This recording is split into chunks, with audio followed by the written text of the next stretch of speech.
Hello everyone, क्या हालचाल है। स्वागत है हमारे हैकर चैनल पे। आज शुरू कर रहे हैं भैया 10th की सिविक्स। बस 4 चैप्टर पढ़ने हैं और ये पहला चैप्टर तो मजाक है, इसमें तो बस कुछ नहीं है, ये तो आप पढ़ते सुनते आए हो आधी बातें तो। और इसमें बस आपने सुन भी लिया। कुल मिला के 3 से 4 पॉइंट हैं, वो आपका चैप्टर खत्म इसी में। हमें क्या पढ़ना है, हमें सर डेवलपमेंट बता दो कि इकोनॉमी में हमारे 10th के बोर्ड में कैसे कैसे सवाल आएंगे और क्या हमसे पूछ सकते हैं, है ना। कुल मिला के हमें ये जानना है। बस I want you to do is just listen. आप बस सुन लेना। अगर आपने सुन भी लिया, बाद में आप अगर अब देखो, आप अगर इसको कर लो डाउनलोड बाद में आपको तो भैया आपको सारी हेल्प इसमें यही मिल जाएगी। चैप्टर इज नथिंग, कुछ भी नहीं है। हो सकता है आपको लगे डेटा डेटा इतना ज्यादा हो रहा है, सब क्या है सर, इतने सब HDI ह्यूमन डेवलपमेंट ये सब नहीं समझ में आ रहा। अभी समझ में आ जाएगा। बस सुनते रहो। Your brother, your mentor, your teacher is here. जो मन में डाउट हो आप पूछो। और आपने कई बार पूछा भी है ये बात कि सर क्या हम इन्हीं नोट से पढ़ लें, हम अगर बुक से नहीं पढ़े तो। Yes, absolutely yes. आप जो मैंने अभी तक नोट्स पढ़ाए हैं सिविक्स में और अभी जो आगे पढ़ाऊंगा इकोनॉमिक्स में, आप बस यही नोट्स फॉलो कर लेना। अगर ये नोट्स के आपके पास PDF भी है, दैट्स इट। बस आपका कोई क्वेश्चन टिकेगा नहीं, कोई क्वेश्चन छूटेगा नहीं, सब आप कर ले जाओगे। सिविक्स हो, इकोनॉमी हो, एवरीथिंग हो। Your brother Aditya Tiwari is here, don't worry. Now शुरू करते हैं। अपनी कहानी हमारी आज की क्या है, सबसे पहले समझाओ क्या मतलब डेवलपमेंट हो रहा है। तो किस चीज का डेवलपमेंट हो रहा है, क्या हो रहा है, डेवलपमेंट क्या करने जा रहे हैं। देखो जितने सारे लोग खड़े हैं ना, जो एरो बना के जा रहे हैं ऊपर, ये एक सिंबोलिज्म है। कहने का मतलब ये है कि सबके सब लोग इकट्ठे होके मिलके ना समाज को आगे लेके जा रहे हैं, चाहे पर्सनल लेवल पे चाहे सोशल लेवल पे। मतलब हर आदमी का अपना अपना कुछ सपना होता है, कुछ उसकी एस्पिरेशन होती हैं, कुछ उसकी इच्छाएं आकांक्षाएं कुछ होती हैं। साहब मैं बड़ा आदमी बन जाऊं, मेरे बैंक अकाउंट में 400 करोड़ रुपए आ जाएं, मेरे पास जो है मेरी जिंदगी ऐसी हो कि सबसे बढ़िया हो, लोग जले मुझसे, है ना। ऐसा हो सकता है डेवलपमेंट, यही आदमी सोचता है कि हाँ साहब विकास तो ऐसा हो कि अब हो ही हो। तो जब विकास की बात आई, जब हमने कहा विकास विकास विकास, कहां है विकास, कौन है विकास, तो विकास मतलब है कि हमारे समाज का किसी भी समय की बात कर लो, चाहे आप पुरातन संस्थान वहां चले जाओ, पुरातन हमारे देखो पुराने पीछे चले जाओ, Indus valley civilisation, Mesopotamia, Egypt की सिविलाइजेशन, इजिप्ट के इनका, सारे के सारे सब लोग जितने भी हैं, सब समाज में एक बात रही होगी कि हाँ साहब डेवलपमेंट चाहिए। क्या चाहिए, डेवलपमेंट चाहिए। अब उस जमाने के हिसाब से डेवलपमेंट क्या माना जाता कि साहब अच्छी बारिश हो जाए और अच्छी जो है फसल बढ़िया हो जाए, या हम जो है आज बढ़िया खाना खाना खा लें, आज बढ़िया वाली कोई अच्छे कपड़े पहन लें, कोई ऐसे काम हो जाए। ठीक है, उस समय के डेवलपमेंट के हिसाब से ये था। आज का डेवलपमेंट का जो मुद्दा है वो ये है कि साहब सब तरह के वर्ग में हमारे देखो सामने देखो सब तरह के लोग हैं, उन सबके अपना अपना करियर है, अपना अपना उनका सक्सेस, अपना अपना ग्रोथ, अपना अपना डेवलपमेंट, सबकी अपनी अपनी ख्वाहिशें हैं। अब इसका मतलब है कि देखो भैया, ये किसी देश के लिए ये सोचना कि हाँ साहब मेरे जितने भी नागरिक हैं, सब तरह के नागरिक मेरे यहाँ हैं, इन सबका सामरिक विकास, इन सबका कलेक्टिव डेवलपमेंट हम कैसे हासिल करवा दें, हम क्या करा दें कि सब लोग खुश हो जाएं। ऐसा भी हो सकता है कुछ लोग चाहें कि साहब देखो, हमें डेवलपमेंट तब समझ में आएगा जब हमें डेवलपमेंट पीछे का बताओ और आगे वाले हमारे कंपटीशन वाले देशों के बारे में बताओ, तब तो हो सकता है। इसका मतलब है जो हमारा जैसा भी सिस्टम में आज हम रहते हैं, it is always influenced by Asim sir की हिस्ट्री, है ना। आसिम सर जो पढ़ाते हैं हिस्ट्री में, तो अब वही चीज है कि हमारा जो भी सोसाइटी का विकास हुआ है, वो हुआ है बिकॉज ऑफ हमने पीछे का हिस्सा देखा, हमने पुराने समय के हिसाब से देखा। हमने कहा हाँ पहले तो ब्लैक एंड व्हाइट जमाना होता था, आज जाके कलर टीवी आ गया, आज जाके तो हमारे पास मोबाइल फोन आ गए, ये आ गए, पहले नहीं हुआ करते थे। इसका मतलब है हमने पहले कंपेयर किया पीछे से, हमने कहा अच्छा ऐसा होता था पहले और अब ऐसा तो नहीं होता, मतलब अब अच्छी जिंदगी चल रही है। पहले तो जो है मलेरिया की दवाई नहीं, पहले जो है कभी किसकी दवाई नहीं, कभी उसकी दवाई नहीं, आज दवाइयां हैं लोगों पे। पहले के लोग जो है क्या पता, हम तो हमारे तो ऐसे कहते थे कि हमारे देखो पहले के जमाने में 40-45 साल के ऊपर जो आदमी निकल गया, जो उम्र का, हम कहते थे हाँ तुम तो मतलब बड़े हेल्दी आदमी हो, क्योंकि पता ही नहीं होता था इतने उम्र के तक आदमी जिएगा कि नहीं जिएगा। इसका मतलब है कि हमारी लाइफ एक्सपेक्टेंसी जैसी चीजें, हमारी ऐसी कई सारी चीजें हमने इंप्रूव करी हैं। तो इसका मतलब है कि हमारे देश ने या हमारे समाज ने या हमारे विश्व ने, पूरे देश, पूरी पूरे पूरे ग्लोब ने तरक्की करी है इस चीज में कि हमारी लाइफ एक्सपेक्टेंसी बढ़ जाए।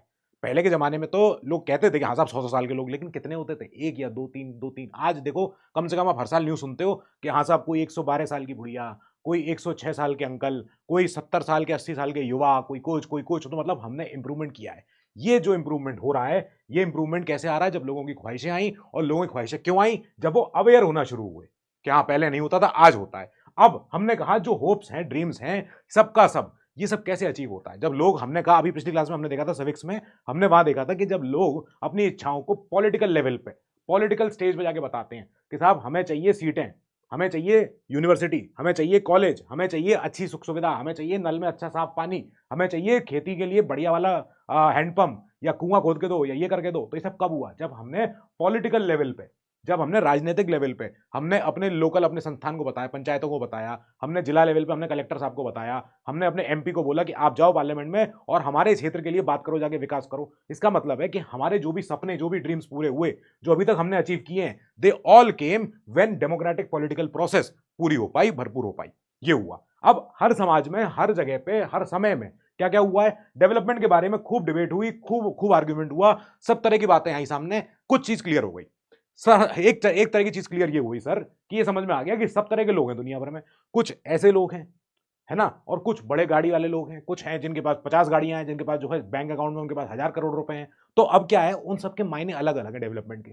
यानी कि हमारे समाज में हर वर्ग के लोग रहे हैं, इनका अपना कुछ ना कुछ उनका आइडिया है कि साहब मेरे जीवन में इतना ही हो जाए तो बहुत है। मतलब क्या है कि different different people they have different different goals. हमने देखा हर पर्सन का अपना अपना आइडिया होता है। कोई पर्सन ये सोचता है कि साहब मेरे स्कूल की छुट्टी हो जाए, लो उसका डेवलपमेंट ये हो जाएगा, है ना। ये तो तुमने भी सोचा होगा पूरे साल, तुमने कहा होगा 10th के यार एग्जाम जो है होते रहेंगे, देख लेंगे बाद में, अभी अभी जो है गोली मार लेते हैं, अभी कहीं घूमने चले जाते हैं। कुछ ऐसे लोग होते हैं जो कहते हैं हमारा बेटा पढ़ी लिख ले। तो यानी कि इन दोनों का जो भी सपना है वो कॉन्फ्लिक्टिंग है। ये देखो आप, two people can seek things which are conflicting. ये कह रहे हैं मेरा बच्चा पढ़ लिख ले, ये कह रहे हैं मेरा बच्चा अगर पढ़ लिख लेगा तो उसका जीवन संवर जाएगा, लेकिन उनका बच्चा कह रहा है इसकी स्कूल की छुट्टी हो जाए तो ज्यादा मजा आ जाए। मतलब कि क्या हो सकता है कि दोनों तरह के लोगों के दोनों तरह के सपने जो हैं, गोल्स जो हैं, इट कैन बी कॉन्फ्लिक्टिंग। ये लड़ भी सकते हैं आपस में। अरे ये नहीं चाहता मेरा डेवलपमेंट, अरे तुम नहीं समझते हो हमारा डेवलपमेंट क्या होता है। तो ये बातें हो सकती हैं। इसका मतलब है कि कोई भी थिंग्स, कोई भी सर्विस जो भी समाज में हो सकती है, आप सोच के देखो, इमेजिन करके देखो, एक रूरल महिला, है ना, और एक अर्बन महिला। ये क्या हुआ सर, ये क्या है लोग। तो अर्बन रूरल का मतलब क्या होता है, अर्बन का मतलब होता है शहरी, सिटी में रहने वाला, और रूरल का मतलब होता है जो रहता है वो विलेज में, गांव में। अब देखो दोनों तरफ महिलाएं रहती हैं, ठीक है, गांव में भी रहती हैं, शहर में भी रहती हैं, लेकिन क्या दोनों तरह की महिलाओं के लिए दोनों तरह के गोल्स उनके डेवलपमेंट के सेम होंगे क्या, नहीं होंगे। एक महिला गांव में रहने वाली सोचेगी कि मेरा पति जो है इतना तो कमा ले कम से कम कि हमारे 6 8 7 जो भी हमारे परिवार में लोग हैं सबका पेट भर जाए, ठीक है। हमारी जो अर्बन शहर की जो हमारी महिला होगी वो बोलेगी कि मेरा पति ऑफिस पे जाए, मैं भी ऑफिस में जाऊं, हम दोनों मिलकर वापस घर पे आए और दोनों घर के कामों में हाथ बटाएं, है ना। अलग अलग चीजें हैं, दोनों के सपने अलग अलग हैं। ऐसे ही हम देखो रूरल एरिया में काम करने वाला लेबर, है ना, और शहरी एरिया में काम करने वाला लेबर, ये भी तो लेबर ही है, हम भी लेबर है, आप भी लेबर हो एक तरीके से आगे आने वाले समय में, ठीक है। तो हमारे सपने अलग अलग हो सकते हैं।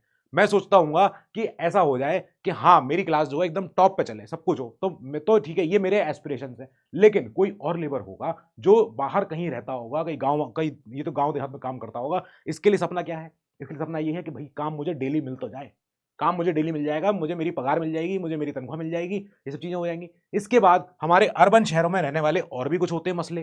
क्या होते हैं, कुछ लोगों के सपने ये होते हैं साहब पैसा तो ठीक है, पैसे के आगे भी तो बताओ, पैसे के आगे भी तो कुछ होता है, प्यार चाहिए, मोहब्बत चाहिए, परिवार का सपोर्ट चाहिए, ये सब चाहिए, ये सब चीज, ये देखो सब चीजें डिफरेंट डिफरेंट गोल्स हो सकते हैं। ये उनके लिए डेवलपमेंट, विकास के मायने हो सकते हैं, ठीक है। तो लोग ऐसी चीजें चाहते हैं जो कि उनके लिए सबसे इंपॉर्टेंट है।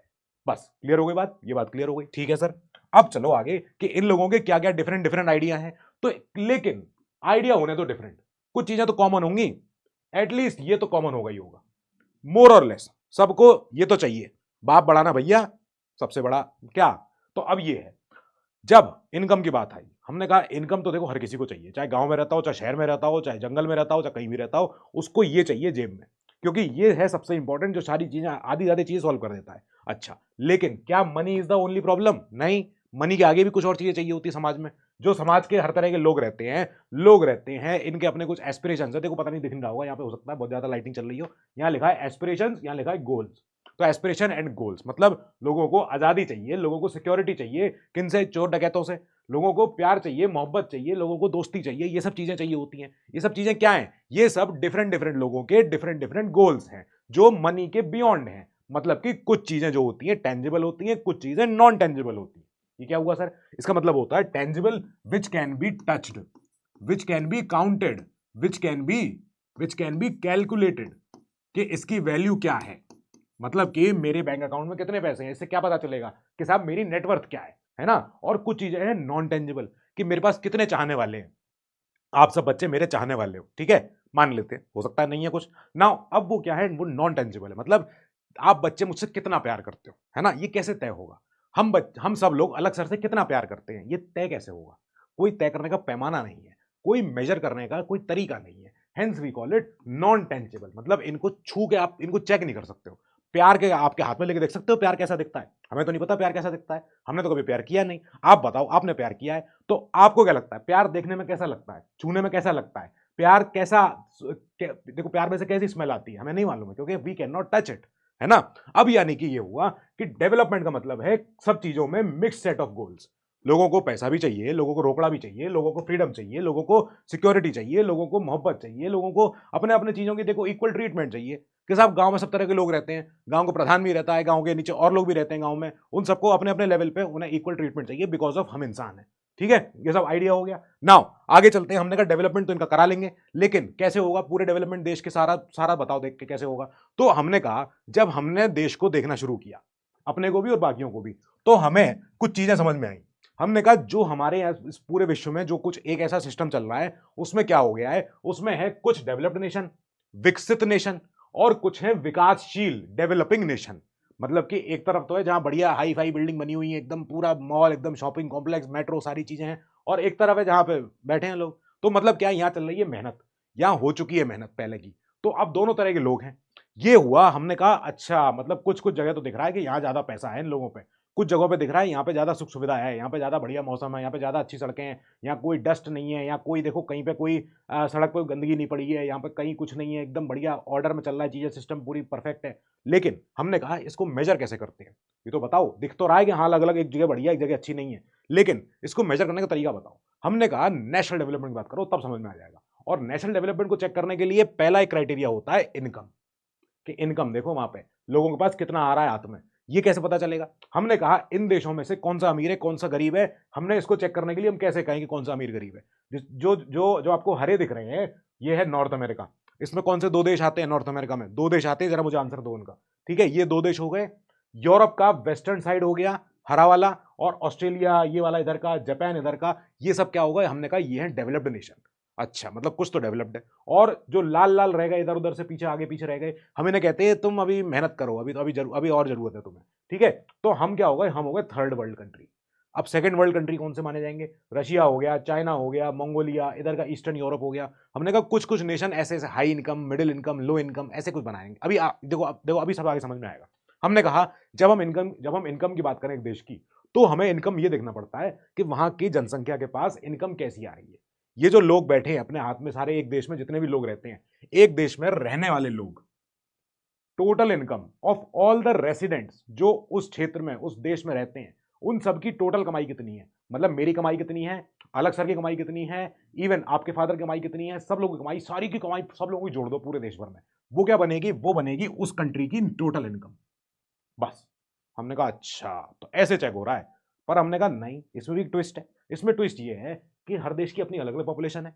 अगर टोटल इनकम ही पैमाना हो तो फिर तो इंडिया जीत जाए। क्यों? क्योंकि इंडिया की जो पॉपुलेशन है वो तो वर्ल्ड में सबसे ज्यादा है।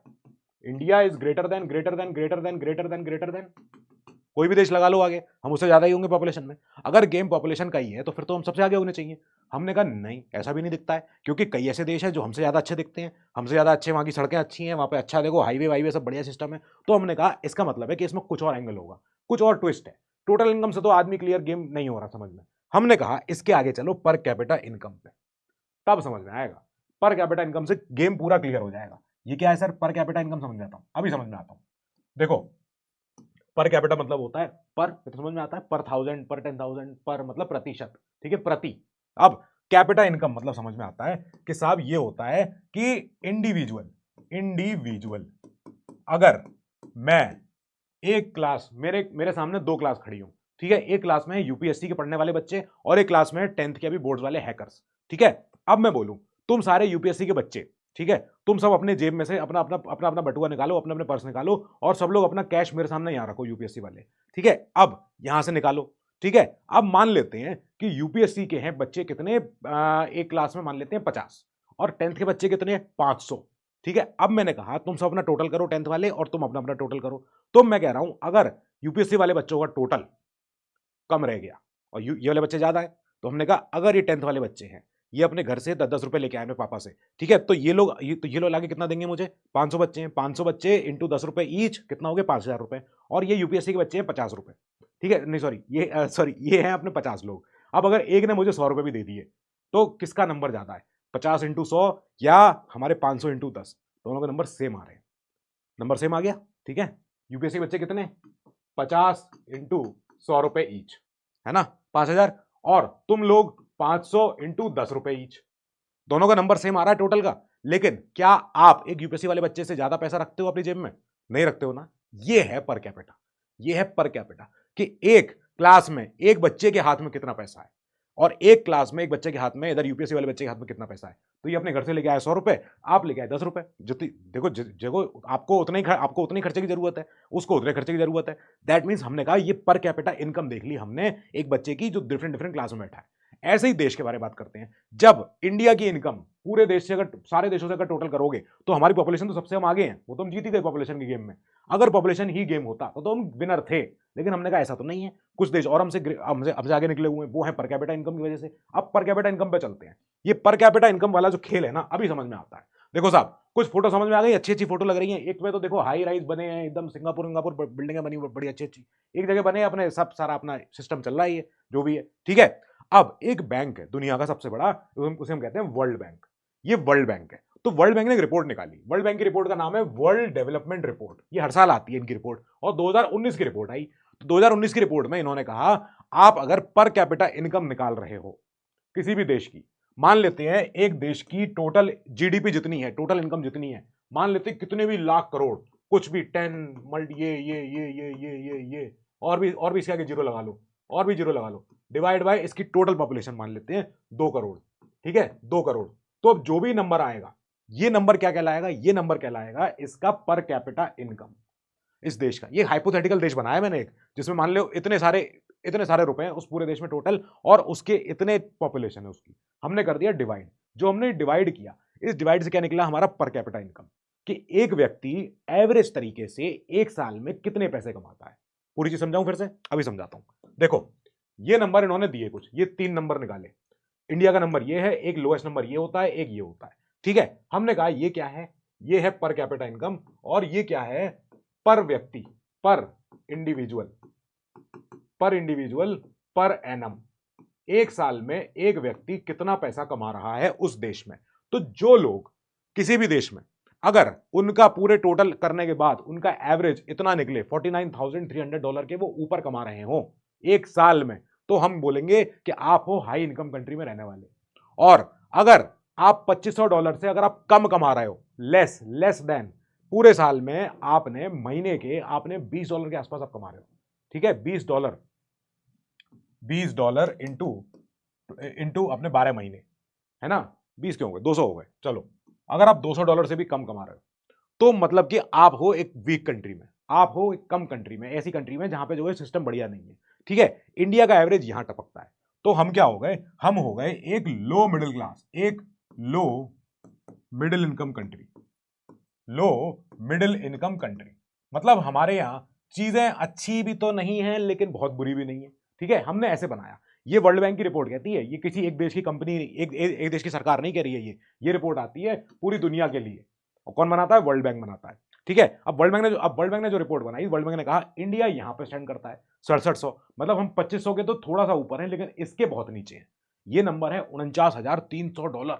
इतने रकम, इतने डॉलर, हो सकता है किसी देश में पाउंड चलता हो, किसी देश में यूरो चलता हो, किसी देश में कोई अपना चाइना करेंसी, क्या नाम है जरा बताना, वो चलती हो, जापान में अपना कुछ और चलता होगा, कुछ और देशों में अपने अपने जो भी करेंसी। लेकिन अगर डॉलर में अगर कन्वर्ट करके देखो, और अगर उन देशों में अगर लोग एवरेज तरीके से इतना कमा रहे हैं, तो भैया हम बोलेंगे तुम भैया हाई इनकम कंट्री में रहते हो, ठीक है। अब आप देखो ये मैप, अब समझ में आ जाएगा। इसका मतलब है जो हमारे ग्रीन वाले जो देश हैं, इवन इसमें जापान भी है, छोटा सा पीछे ये रहा छुटकू सा, ठीक है, जापान भी है, सिंगापुर भी है, वहां पे अपना साउथ कोरिया भी है। तो हमने कहा ये जो देश हैं, ये हरे वाले, ये तो जो है आगे निकल गए गुरु, ये इनका तो सिस्टम आगे बढ़ गया है। अब हमने कहा जो ये रह गए इधर के हमारे हल्के फुल्के देश, वो कौन से? वो लाल वाले हैं। लाल वाले में कौन से आते हैं? हमारे सारे के सारे अपने अपने पिछलग्गू देश आ गए। हमारा पाकिस्तान आ गया, हमारा कोई इधर का आ गया, कोई उधर का आ गया, सब तरह के दुनिया भर के लोग आ रहे हैं उसमें, ठीक है भैया। हमने कहा बड़ा इंपॉर्टेंट हो गया ये मैटर समझ में। अब समझ में आया कि हमारे यहाँ सब कुछ सिस्टम बहुत अच्छा है, सब कुछ दिखता है, लेकिन हमारे यहाँ कुछ कुछ अभी भी दिक्कतें हैं। क्यों? क्योंकि हमारा पर कैपिटा इनकम, एक व्यक्ति का औसत आय पूरे साल की इनकम जो है, वो यहां स्टैंड के आसपास करती है। हाँ, ऐसी बात नहीं है यहाँ पे अडानी अंबानी सब तरह के लोग हैं, ठीक है, पर यहाँ बहुत सारे ऐसे लोग भी हैं जिनके पास अभी 2 वक्त की रोटी के इंतजाम नहीं है। तो मतलब कि हम क्या है, अभी भी हमारे पास पॉपुलेशन क्योंकि इतना ज्यादा है, हमारी पर कैपिटा इनकम नीचे आ जाती है। ठीक है, चलो ये आ गया समझ में बात। हमने कहा ये तो सर ठीक है, अभी इसके बाद क्या इनकम ही खाली पैरामीटर है? हमने कहा नहीं, ऐसा नहीं है, इनकम बिल्कुल नहीं है। इनकम के अलावा और भी पैरामीटर है हमारे पास। हमारा देश के हमारा जो फाइनेंस मिनिस्ट्री होती है, देश का हमारा वित्त मंत्रालय, तो फाइनेंस मिनिस्ट्री क्या करती है, वो हर साल एक इकोनॉमिक सर्वे निकालती है ना। इकोनॉमिक सर्वे क्या होता है सर? इकोनॉमिक सर्वे होता है, जब आप यूपीएससी के लिए पढ़ाई करोगे तो समझ में आएगा आपको कि पूरे देश के लिए एक साल का इकोनॉमिक सर्वे आता है। उसमें हमें ये समझ में आता है कि इसमें सर्वेक्षण में पता चलता है कि हमारे देश में कौन से सेक्टर में कितनी तरक्की हुई, कितनी इनकम लोगों की ज्यादा हुई, कितनी इनकम कम रह गई, कौन से एरिया में लोग अच्छे कर रहे हैं, कौन से एरिया में खराब कर रहे हैं। जो भी सिस्टम है पूरे देश का, वो एक इकोनॉमिक सर्वे में आता है। ठीक है, हमने कहा 2021 का बताओ उसमें फिर क्या निकला था। तो 2021 की रिपोर्ट के हिसाब से जरा कुछ पैरामीटर है वो समझ में आ जाएंगे। पहले अभी आप हमारा पर कैपिटा इनकम समझो। अभी हरियाणा केरला की बात कर लेते हैं, ये एग्जांपल आगे भी चलेगा। तो हरियाणा केरला की जो पर कैपिटा इनकम है वो लगभग इतनी आ रही है। ये क्या है सर? ये है एक एवरेज हरियाणवी, एक एवरेज हरियाणवी जो हरियाणा में रहता है, उसकी एवरेज तनख्वाह या कमाई पूरे साल भर में इतनी होती होगी। ये मान के चल रहे हैं, 2021 में आया, मतलब ये 2020 का डेटा है। ठीक है, ये डेटा 2020 का लिया गया है, तब जाके 2021 में सर्वे में ये रिपोर्ट में आया है पूरा। लेकिन हमने कहा अब अगर हरियाणा की इनकम ज्यादा है केरला से, तो मतलब हरियाणा ज्यादा अच्छा तरक्की कर रहा है, हरियाणा में ज्यादा पैसे आ गए लोगों के पास। देखो केरला तो 2,04,000 पे रह गया है, और हरियाणा की पर कैपिटा इनकम जो है पीसीआई मतलब पर कैपिटा इनकम, तो ये कितना आ गया? 2,36,000। मतलब हरियाणा जीत रहा है, आगे बढ़ गया है। लेकिन हमने कहा ये तो गेम फंस गया यहाँ पे। कैसे? ये क्या है? ये है इन्फेंट मोर्टेलिटी रेट पर 1000 लाइव बर्थ। ये क्या चीज होती है सर? आप बच्चा जब पैदा होता है, सुंदर सा बच्चा, ये क्यूट सा बच्चा है, अगर ऐसे 1000 बच्चे पैदा हों एक समय में, मान लेते हैं कहीं भी एक जगह पे, तो हमने कहा अगर पूरे साल भर में 1000 बच्चे पैदा हुए, तो हरियाणा में पता क्या हुआ? हरियाणा में इतने बच्चे नहीं बचे, ये बच्चे चले गए। केरला में ये नंबर 7 है। भले ही केरला कम पैसे कमाता हो, लेकिन केरला हमारा जो साउथ का हमारा स्टेट है, वहां पे 1000 बच्चे पैदा होने में से ओनली 7 बच्चे ऑन डेटा, ये है डेटा इसका इकोनॉमिक सर्वे का, कि इतने 7 बच्चे नहीं नहीं नहीं आगे जी पाते। और केरला सॉरी हरियाणा में ये नंबर जो है ये 30 का हो गया है। 1000 बच्चे, 1000 लाइव बर्थ अगर हो रही हैं, तो 1000 में से 30 जो है वो हरियाणा का है और केरला का 7 है। मतलब केरला यहां पे जीत गया। भले ही पैसे कम कमा रहे हैं वहां के लोग, लेकिन वो ये चीज बढ़िया कर रहे हैं। इसके बाद आगे चलो स्कूल लिविंग पे। तो हमारी स्कूल में जब अटेंडेंस होती है, हर साल डेटा आता है इकोनॉमिक सर्वे का कि कितने बच्चे 14 से 15 आयु के, मतलब तुम्हारे जैसे एज के बच्चे या तुमसे एक आध साल छोटे बच्चे, तो ये जो बच्चे हैं, ये बच्चे पर 100 बच्चों में से कितने बच्चे स्कूल आ रहे हैं, कंटिन्यू कर रहे हैं कि नहीं कर रहे हैं? तो 14 बच्चे पर 100। हमने कहा यहां पे हरियाणा का क्या पोजीशन है? हमने कहा हरियाणा में से 61 बच्चे आ पाते हैं। हरियाणा में 100 में से 61 बच्चे ही पढ़ाई आगे कर पाते हैं, कंटिन्यू कर पाते हैं। सेकेंडरी स्टेज पे अटेंडेंस लोगों की, मतलब कि 100 माइनस 61 कितना नंबर आ रहा है? 39 बच्चे स्कूल छोड़ देते हैं। केरला में ये नंबर 83 है। केरला में बच्चे कंटिन्यू करते हैं एजुकेशन, केरला में बच्चे स्कूल में रहते हैं। वहां पे क्या है, 15-17 बच्चे हैं जो स्कूल छोड़ जाते हैं आउट ऑफ एवरी 100 बच्चे। मतलब कि केरला जो है, भले ही नंबरों में, भले ही इनकम पे नहीं खेल पा रहा हो, लेकिन वो इस जगह पे खेल रहा है। केरला अच्छा कर रहा है। ये कैसे हो पा रहा होगा? ये ऐसे हो पा रहा होगा, हमने कहा तब हो पा रहा होगा जब क्या है कि वहां पे पब्लिक फैसिलिटी, मतलब वहां की सरकार जो है, स्टेट की सरकार जो है, वो बढ़िया काम कर रही हो। कैसे कैसे काम बढ़िया कर रही होगी? वो बेसिक हेल्थ अच्छी दे रही होगी लोगों को। वहां पे इन्फेंट मोर्टेलिटी रेट क्यों कम है? क्योंकि वहां पे अच्छे हॉस्पिटल हैं, वहां पे पब्लिक फैसिलिटी जो भी होती है हमारी, साफ सफाई होती है वहां पे देखो अपने सारे इंडस्ट्री है, वहां पे पानी साफ है, वहां पे रहना खाना सही है, वहां पे देखो जो ट्रांसपोर्टेशन है वो अच्छा है केरला में। तो मतलब है वहां पे बेसिक हेल्थ का जो भी हमारा बिल्डिंगे हैं, रोड है, एम्बुलेंस है, डॉक्टर है, नर्स है, स्टाफ है, ये सब आता है इंफ्रास्ट्रक्चर के अंदर। हेल्थ इंफ्रास्ट्रक्चर वहां पे अच्छा है। वहां पे एजुकेशन का इंफ्रास्ट्रक्चर जो है वो अच्छा है। स्कूल अच्छे हैं, टीचर अच्छे हैं, प्लेग्राउंड अच्छे हैं, स्कूल में खाना पीना अच्छा मिलता है, स्कूल में लोग देखो बच्चों को भेजना पसंद करते हैं, प्रेफर करते हैं। इसलिए वहां पे क्या है, वहां पे केरला से बच्चे स्कूल छोड़ के नहीं जाते हैं। हरियाणा में जो है, अरे बाप रे बाप, 40% बच्चे जो गए, छोड़ दिया स्कूल, कह रहे क्या करेगा स्कूल जाके, छोड़, ना जा रहा स्कूल, अरे यहाँ बैठ के चल अपना अपना अपना काम कर, जो भी है, अपनी अपनी गड्डी चला, अपना घूमने जा, अपना ये कर वो कर। तो बच्चे यहाँ पे इतने बच्चे छोड़ जा रहे हैं, केरला में नहीं छोड़ पा रहे, क्योंकि केरला में बच्चे जाना चाहते हैं स्कूल। वहां पे केरला में क्यों और अच्छा जो अपने सिस्टम में बेहतर, इसलिए क्योंकि वहां पे पब्लिक डिस्ट्रीब्यूशन सिस्टम अच्छा है। ये क्या है सर? ये ट्रांसपोर्ट है, बसों की बारे बात हो रही है? नहीं, हमने कहा यहां बात हो रही है पब्लिक डिस्ट्रीब्यूशन की। मतलब कि पब्लिक डिस्ट्रीब्यूशन मतलब कि सरकार जब सामान बांटती है, कोई राशन बांटती है, सरकार जब कोई स्कीम देती है, तो सब तक वो स्कीम पहुंच पाती है। सरकार ऊपर से स्कीम बनाती है, हजार एकदम ऐसे बना देगी, कोई कोई आएगी स्कीम 1000 करोड़ की कि साहब जो है हम सब लोगों को यहाँ पे जितने हमारे इसमें पूरे स्टेट में रहते हैं, केरला में या हरियाणा में जो भी है, तो डिपेंड करता है कि वहां की सरकार कितना अच्छा पीडीएस सिस्टम करवा पाती है। पीडीएस सिस्टम क्या होता है सर? ये होता है कोई भी सामान को डिस्ट्रीब्यूट करना, चाहे वो खाद देना हो, चाहे वो बीज देना हो, चाहे वो एजुकेशन देना हो, चाहे वो राशन देना हो, चाहे वो कोई भी सिस्टम हो, चाहे कोई भी तरह का सिस्टम हो, अगर अगर अगर सरकार अच्छे से डिस्ट्रीब्यूट कर पा रही है और हर वर्ग के लोगों तक वो सामान पहुंच जाए, बस हम चाहते हैं अगर लोग लाइन लगा खड़े हैं राशन कार्ड लेके अपना, बीपीएल कार्ड धारक जो होते हैं जिनके आगे नाम के आगे लिखा होता है उसमें कार्ड में कि हाँ साहब ये नाम है आपका, आपको इतने किलो आटा चावल, इतने किलो दाल, इतने किलो ये सब आपको मिलेगा, ठीक है। लेकिन क्या हुआ, यूपी बिहार ये जो हमारे और स्टेट है यहाँ पे हो गया करप्शन, यहाँ पे जो है वो खा गए सारे अफसर लोग, सारे जो है सारे नेता मंत्री लोग। अब ऐसे में क्या हुआ, केरला में ये चीज ज्यादा अच्छी है, केरला में जो जिसका हकदार है वो उसको मिल जाता है वो उसकी। तभी वहां पे क्या हो रहा है, वहां पे स्ट्रक्चर तो वहां पे ये नंबर बहुत अच्छा है, वहां पे ये नंबर बहुत अच्छा है। हालांकि तो जीरो होना चाहिए, हम तो ये कहते हैं, लेकिन ये नंबर भले आगे पीछे होता रहे, इससे क्या फर्क पड़ता है, ठीक है। अब हमने कहा अगर यही पैरामीटर है, अगर यही पैमाना है, तो इसका मतलब फिर तो विकास करते रह जाओ, फिर तो विकास खूब कर दो, इतना विकास कर दो कि एकदम काम ही खत्म हो जाए। अब जब विकास इतना ज्यादा हो जाए, उसका कुछ अंजाम होते हैं, उसका कुछ दिक्कत होती है।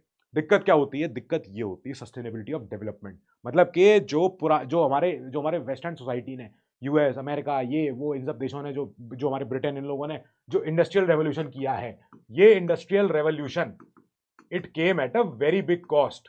इसको बहुत ज्यादा कॉस्ट भुगतनी पड़ी वो हमारे हमारे हमारे हमारी धरती को, जो इंडस्ट्रियल रेवोल्यूशन हुआ, इंडस्ट्रियल रेवोल्यूशन, ठीक है। अब ये रेवोल्यूशन है, तो ये रेवोल्यूशन में मतलब क्या है कि यहाँ पे खूब पेड़ कटे, खूब अपना इंडस्ट्री लग गई, खूब पानी के रिसोर्सेज की सप्लाई खूब इन्होंने अब सब डिस्टर्ब कर दी। तो अब क्या हुआ, साइंटिस्ट लोगों ने सबने बता दिया कि जो डेवलपमेंट अभी तक हासिल हुआ है इन द लास्ट सेंचुरी, मतलब कि 1900 से लेके सन 2000 तक, ये जो डेवलपमेंट है, ये development is not sustainable, is unsustainable for future. आप याद रखना बच्चों ये बात कि हमने जो ये धरती है हमारी, ये धरती हमने अपने पूर्वजों से हमने विरासत में नहीं ली है, नहीं, हमने आने वाली पीढ़ियों से ये धरती बोरो कर रखी है। अभी हमें उनको देनी है धरती, हम चले जाएंगे यहाँ से, लेकिन आगे वाली पीढ़ियों को यहाँ पे रहना है इसी धरती पे।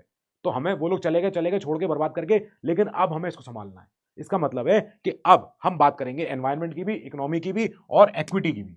वाह, क्या क्या नए नए वर्ड बता रहे हो सर, ये सब क्या करेंगे इन सब काम। तो एक्विटी मतलब क्या होता है, जो चीज जिसकी जितनी जरूरत हो उसको उतना ही चाहिए, बस उसको उतना ही मिलना है, ये मतलब है इसका एक्विटी का। मतलब कि अगर आपको और मुझे, हमें क्या चाहिए, हमें पैसे चाहिए, ठीक है। आपको हो सकता है, आपको अगर सरकार हमको पैसे देने निकले, मेरे पास 100 रुपए जेब में हो और आपके पास 20 रुपए भी नहीं है जेब में, और सरकार दोनों को पकड़ा दे 50-50 रुपए, तो मेरे पास 150 रुपए हो जाएंगे, आपके पास 70 रुपए रह जाएंगे।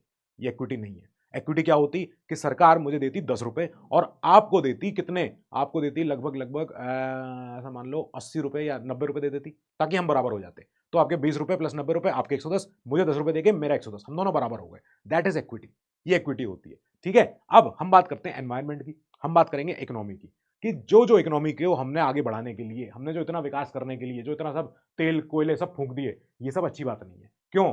क्योंकि अगर हम ऐसे ओवर यूज करते रहे जैसे अभी तक हम करते आए हैं, किस चीज का, the stock pile of non renewable resources. सारे वर्ड इंपॉर्टेंट है यहाँ पे, एक एक वर्ड इंपॉर्टेंट है। देखो सबका सब खत्म हो जाएगा इवेंचुअली। अब एक एक करके समझते हैं। जो अगर हमने ओवर यूज किया किस चीज का, हमारे स्टॉक पाइल मतलब हमारे इन्वेंट्री, मतलब हमारा कितना हमने जमा कर रखा है, हमारी धरती में कितना है स्टॉक कितना है, तो स्टॉक को अगर हमने पूरा एग्जॉस्ट कर लिया ऑफ नॉन रिन्यूएबल सोर्सेज, कौन से देखो ये क्या होते हैं नॉन रिन्यूएबल सोर्सेज, ये होते हैं हमारे जैसे कोयला, जैसे हमारा क्रूड ऑयल, क्योंकि ये क्या है, ये धरती के अंदर है, जितना है उतना ही है। अगर एक बार में निकाला जा रहा है उसको उसको हमने देखो हमने क्रूड ऑयल को निकाल रहे हैं, उसमें से पेट्रोलियम बना रहे हैं, पेट्रोल बना रहे हैं, डीजल बना रहे हैं, उसमें से केरोसिन बना रहे हैं, उसमें से पैराफिन वैक्स बना रहे हैं, उसमें सब चीजें बना रहे हैं उसमें से। लेकिन ये क्या है, धरती के अंदर है, ये वहां पैदा नहीं हो रहा है, ये वहां पे जमा है जितना है। इसके लिए क्या होता है, बार बार नई नई जगह पे एक्सप्लोरेशन करना पड़ता है, बार बार नई नई जगह पे। कई बार तेल के जो कुएं होते हैं वो खाली हो जाते हैं, तब दूसरी जगह पे जाना पड़ता है अपनी कंपनियों को, जैसे ओएनजीसी कंपनी है, तो ओएनजीसी हमारी क्या है company, oil and natural gas corporation of India, ONGC of India ये है, ठीक है। अब ओएनजीसी जाती है इंडिया के आसपास सारे जितने हमारे तट है, समुद्र है, इनमें जाती है, डीप सी एक्सप्लोरेशन करती है, ढूंढती है कि भाई यहाँ पे इसके समुद्र के तल पे नीचे कहीं तो ये मिल जाए, तेल तो मिल जाए। या ओएनजीसी का अपना डिपार्टमेंट है ओएनजीसी विदेश लिमिटेड, तो ये रशिया में जाती है, ये जाती है ग्रीनलैंड, ये जाती है अमेरिका, हर तरफ, ये वहां जाके कई सारे एक्सप्लोरेशन करती है कि समुद्र में इस जगह पे मिल जाए तो तेला, ये तो बहुत जरूरी है हमारे लिए, मिल गया तो। अब ऐसे चलो ग्राउंड वाटर की तरफ। ये क्या है सर, ये क्या होता है ग्राउंड वाटर? ये होता है जमीन के नीचे जो पानी होता है, जो कहाँ हम यूज करते हैं, खेतों में यूज करते हैं। हम जब अपना हैंडपंप लगाते हैं, जब हम कोई पंप लगाते हैं, जो जो हमारी मोटर होती है हमारे घर के नीचे जो हमारी लगाई जाती है, जो नीचे से पानी निकालती है, वो ग्राउंड वाटर को यूज कर रही है। अब ग्राउंड वाटर में हर बार, जब देखो हर साल बारिश आती है हमारे मानसून में, अगर आई तो मान लेते हैं, तो जब बारिश आती है मानसून, वो क्या होता है, वो पानी नीचे आता है अब धरती पे, और धरती से नीचे भी चले जाता है। इसका मतलब है ये ग्राउंड वाटर जो है, ये रिचार्ज हो तो रहा है, ये रिचार्ज हो तो रहा है, ठीक है। लेकिन साल में कितनी बार? एक मानसून सीजन होता है जुलाई से अगस्त, सितंबर, अक्टूबर, ये हमारा मानसून का महीने होते हैं। इस समय जो बारिश हो गई सो हो गई, जो अंदर पानी चला गया चला गया। इसके बाद नालियों से, नदियों से जो पानी अंदर जा रहा है ग्राउंड वाटर में, वो ठीक है। लेकिन हम ग्राउंड वाटर निकाल कितना रहे हैं? पूरे साल निकाल रहे हैं। इसका मतलब है कि जिस स्पीड से रिचार्ज हो रहा है पानी, और जितनी स्पीड से हम उसको वापस निकाल रहे हैं पानी को यूज करने के लिए, खेतों में, घरों में, नहाने के लिए, वो अगर रेट इक्वल नहीं है या रेट अनइवन है, तो ग्राउंड वाटर खत्म हो जाएगा। ऐसे क्या हुआ है बेंगलोर में, एग्जाम्पल, बेंगलोर में नीचे ग्राउंड वाटर अब खत्म हो चुका है, ठीक है। हमने कहा जैसे क्रूड ऑयल है, ये तो एक बार गया तो गया धरती में से, अब खत्म हो जाएगा तो खत्म ही हो जाएगा। तभी हम चल रहे हैं किस तरफ? हम आगे चल रहे हैं ग्रीन एनर्जी की तरफ। ग्रीन एनर्जी की तरफ। जो ये पेड़ कट रहे हैं, ये पेड़ नहीं कटने चाहिए, या कट रहे हैं तो इनकी जगह पे कम से कम एक पेड़ काटो तो दो पेड़ लगाओ। ये ऐसी पॉलिसी कई, ये देखो सरकार बनाती है कि भैया हमें धरती की सुरक्षा करनी है, ये इंपॉर्टेंट है हमारे लिए, हम इसको इग्नोर नहीं कर सकते, ठीक है। ग्रीन एनर्जी की बात करनी है। अब जब ग्रीन एनर्जी की बात करने निकले, हमने कहा ये तो बहुत बड़ा एग्जांपल हो गया एक नई रिसर्च का। हमने कहा लोग, दुनिया भर के सब तरह के लोग इसी चीज पे काम कर रहे हैं। क्या काम कर रहे हैं? Are working on it. कौन कौन लोग? चाहे साइंटिस्ट हों, चाहे हमारे फिलोसोफर्स हों, चाहे हमारे इंडस्ट्रियलिस्ट हों, चाहे चाहे हमारे गवर्नमेंट ऑफिसर्स हों, सब लोग क्या कर रहे हैं? अब एक नए प्रोजेक्ट पे काम कर रहे हैं। वो प्रोजेक्ट क्या है कि हमारे आगे आने वाले समय में हमारे इंडस्ट्री हमारी कैसी कैसी होगी, क्या क्या करेंगे हम, ठीक है। इनमें नई नई पॉलिसी लानी है, इनमें इनमें भैया नए नए सिद्धांत लेके आने हैं। तो अब क्या है, हमने जो एनवायरमेंट का डिग्रेडेशन कर दिया, ये हम क्यों कर रहे थे सारी पढ़ाई? ये पढ़ाई इतनी ज्यादा इसलिए कर रहे हैं, अगर हमने एनवायरमेंट की इतनी ज्यादा कटाई कर दी, पेड़ों को बर्बाद कर दिया, सब कर दिया, फॉरेस्ट जंगल सब खत्म कर दिए, तो ये किसी एक देश को फर्क नहीं पड़ेगा, इससे इससे सब देशों को फर्क पड़ेगा, खत्म हो जाएगा। मतलब क्या है, अगर हमारे नॉर्थ ईस्ट में हमारे जो भी जंगल हैं, हमारे जितने हमारे गारो, खासी, जयंतिया पहाड़ हैं, हमारे हमारे देखो देखो अरुणाचल में हमारा ये इतने बड़े बड़े हमारे पार्क हैं, हमारे नेशनल पार्क हैं, हमारे वाइल्ड लाइफ सेंचुरी हैं, अगर हम इन सबको काट दें, हटा दें, तो जो इफेक्ट पड़ेगा वो खाली उन स्टेटों में नहीं पड़ेगा, वो इफेक्ट बांग्लादेश को भी होगा, वो इफेक्ट चाइना को भी होगा, वो इफेक्ट म्यांमार को भी होगा। इसका उल्टा एग्जाम्पल ये भी है कि अगर पाकिस्तान में इधर की तरफ, अगर यहाँ पे लोग पेड़ कटाई करते गए ऊपर के अपने जितने भी इनके पास जो पीओके हो गया, जो जो सब कुछ हो गया, तो वो क्या है, अगर वहां इन्होंने कटाई जंगल सब कर दिया, उसमें दिक्कत क्या होगी, वो पूरे उस रीजन को इफेक्ट कर देगा, हिमालय को इफेक्ट कर देगा, लैंडस्लाइड आ जाएगी, एवलांच आ जाएंगे, पहाड़ एकदम ढह जाएगा, कभी भी कुछ भी हो जाएगा। याद रखना, नेचर में कोई बाउंड्री नहीं होती है। नेचर नेचर में ये पॉलिटिकल बाउंड्री, ये तार वार, इसका मतलब नहीं होता। Nature is nature, nature will effect you back. तो ये होगा ही होगा। इसीलिए सस्टेनेबल डेवलपमेंट एक नई स्टडी है, एक नया एरिया ऑफ स्टडी है, और इसमें सब दुनिया भर के लोग जो है इस पर काम कर रहे हैं। इसीलिए काम कर रहे हैं कि आगे आने वाले समय में, क्योंकि डेवलपमेंट जो है, ये तो क्वेश्चन आगे भी रहेगा, पर आगे आने वाले समय में हम कैसे चलें आगे, हम आगे वाली पीढ़ियों के लिए हम क्या करने निकले हैं, वो चीज हमें चेक करनी है। This is our study. ये हमारा था पहला चैप्टर कि भैया डेवलपमेंट तो रहना ही रहना है। ये तो हर बार क्वेश्चन आएगा, हर बार समाज जागेगा, बोलेगा अरे साहब नई सड़कें लाओ, अरे साहब नया एआई ये लाओ, सिस्टम लाओ, अरे साहब नया मोबाइल फोन आना चाहिए, और जो है हमारे ये चीजें हों, वो चीजें हो जाए, सब चीजें आ जाए। तो डेवलपमेंट का क्वेश्चन तो हमेशा रहने ही वाला है। बट इस क्वेश्चन को आंसर करते हुए हमें याद क्या रखना है? वी नीड टू रिमेंबर क्या, कि हम कहाँ जा रहे हैं।